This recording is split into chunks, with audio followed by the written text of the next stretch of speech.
কেন ভারতের ট্রফি জয়ের মঞ্চে নেই আয়োজক? টুর্নামেন্ট জুড়ে প্রশ্নের মুখে পাকিস্তান ক্রিকেট বোর্ড। চ্যাম্পিয়নদের চ্যাম্পিয়ন টিম ইন্ডিয়া ফাইনালে নিউজিল্যান্ডকে 4 উইকেট হারিয়ে খেতাব ছিনিয়ে নিলেন রোহিতরা। তারপর ট্রফি জয়ের উৎসব। ভারত অধিনায়ক রোহিত শর্মার হাতে ট্রফি তুলে দিলেন আইসিসি চেয়ারম্যান জয় শাহ। উপস্থিত ছিলেন বিসিসিআই সভাপতি রজার বিনিও, কিন্তু ছিলেন না পাকিস্তান ক্রিকেট বোর্ডের কেউই, অথচ তারাই আয়োজক। গোটা টুর্নামেন্ট জুড়ে তাদের ভূমিকা বারবার প্রশ্নের মুখে পড়েছে।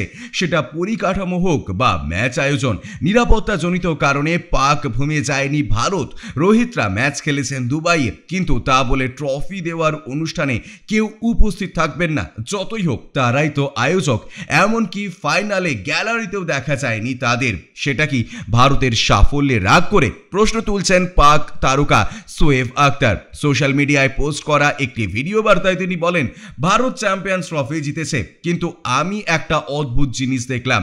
পাকিস্তান ক্রিকেট বোর্ডের কেউ এখানে নেই, অথচ পাকিস্তানি চ্যাম্পিয়ন্স ট্রফির আয়োজক।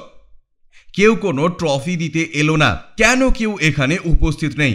এটা নিয়ে ভাবা উচিত। এটা আন্তর্জাতিক মঞ্চ, এখানে আসা উচিত ছিল। ব্যুরো রিপোর্ট, ইউজে নিউজ।